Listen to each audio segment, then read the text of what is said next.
як инсон майзада буд. ба арақ шавқу рағбати зиёд дошт, яъне майнуш буд. ӯ ҳеҷ таълиме надошт, ӯ ҷоҳил буд. ӯ яке аз бадтаринҳо буд. аз ҳама ҷавони бадахлоқ дар байни ҷавонони муҳити худ дар он шаҳр.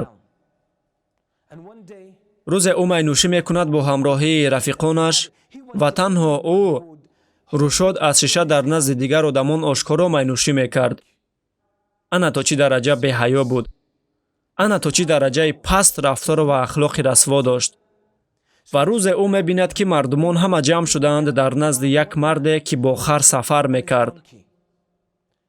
мардумони зиёд ӯро иҳота карда буданд ва намоён буд, ки онҳо ӯро ҳурмату эҳтиром мекарданд ва ин воқеа ба кунҷкобӣ водор сохт қаҳрамони моро. ӯ мехост бифаҳмад кист ин одам ва чаро одамон бо ӯ гап задан мехоҳанд. ӯ наздик шуд, он мардро манъ кард ва аз он савора пурсид: ту кӣ ҳастӣ? ана то чӣ дараҷа беодоб буд. ана чӣ гуна рафтори бад дошт.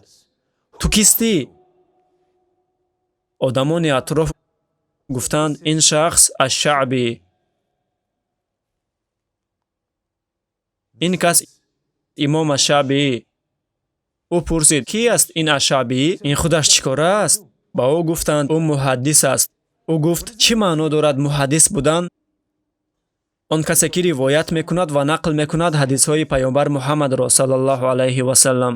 худ меомӯзад ва ба дигарон меомӯзонад. ҳамин аст масъулияташ. хуб, агар ту муҳаддис бошӣ, пас ба ман як ҳадис нақл кун. ҳадисе бигӯ ба ман. ва ин имом, ана бояд чӣ хел бошанд одамони аҳли илм. ин имом тавонист бифаҳмад ва биомӯзад вазъиятро ва ӯ тавонист биомӯзад ин одамро ва хост, ки ба ӯ ҳадиси мувофиқе нақл кунад.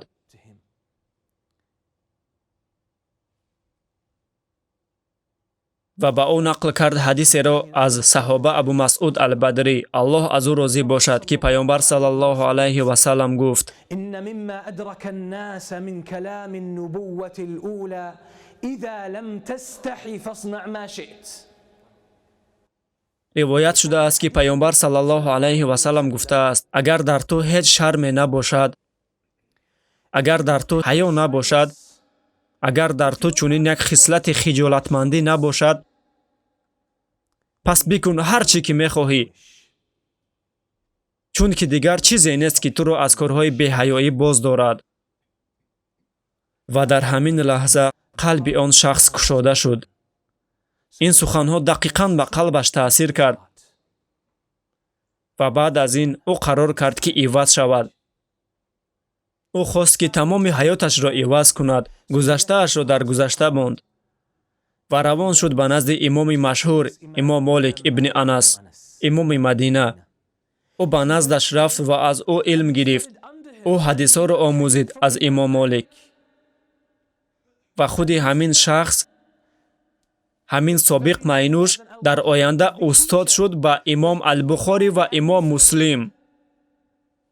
ӯ устоди имом Бухорӣ ва имом Муслим шуд. номи ӯ Абдуллоҳ ибн Маслама ал-Қаънабӣ, яке аз олимҳо ва ҳадисдонҳои машҳур, дар гузашта майнуш буд.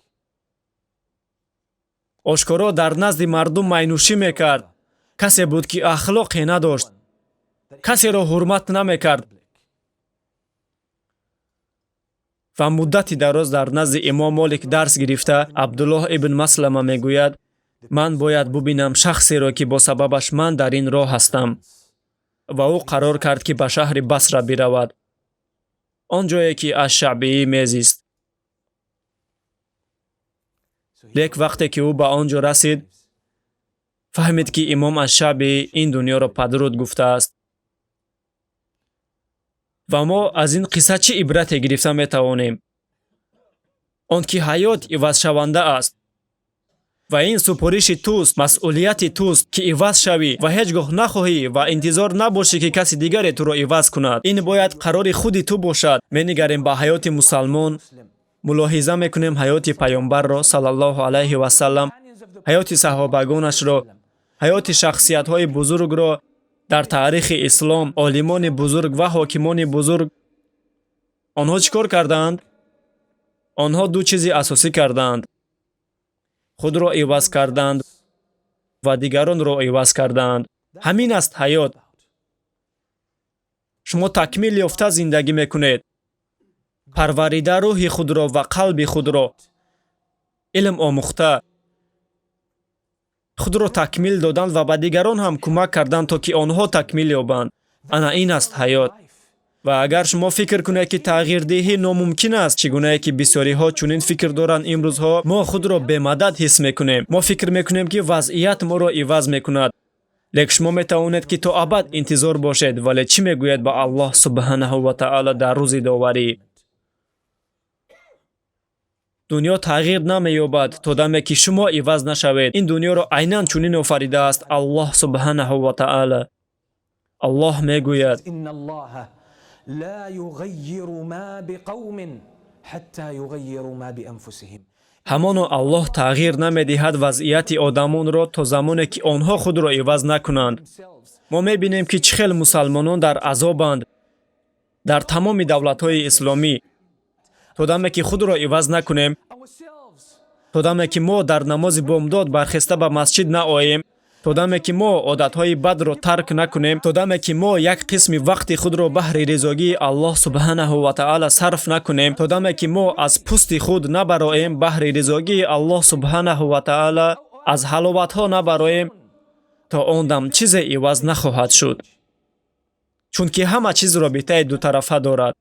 پیامبر صلی الله علیه و سلم بارها تکرار کرده است این را به صحابگانش. ما باید احتیاطکار باشیم با این حقیقت. همه چیز در این دنیا، در این دهر رابطه دو طرفه دارد. اگر شما گناه کنید، شما حتما نتیجه او را میبینید.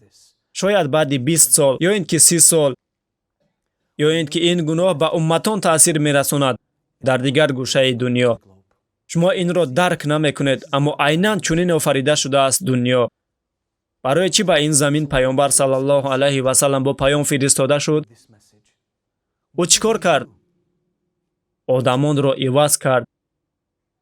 چون که عرب‌ها تا آن زمانی که به پیامبر صلی الله علیه و سلم وحی نازل شود، آنها از همه جامعه فاسق بودند، پراکنده بودند، یکدیگر را به قتل می‌رسانیدند، به بت‌ها عبادت می‌کردند، عمل‌های نفرت انگیز انجام می‌دادند.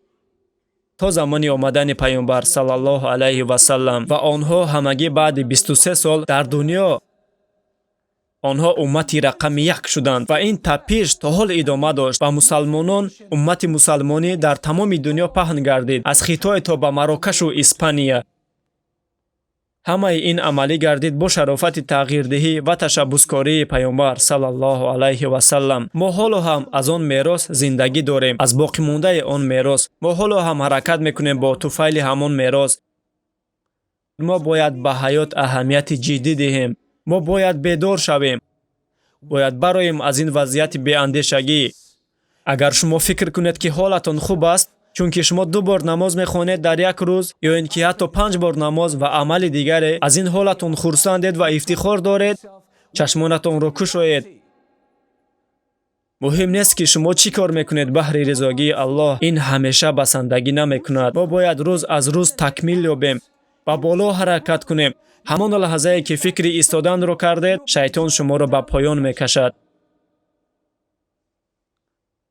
شما باید بیدار شوید و نباید بگوید من صدقه میدهم، گاه تقریبا 1000 سومان در یک سال، نماز میخونم، روزه میدارم در ماه رمضان، باز از من چی میخواهد الله؟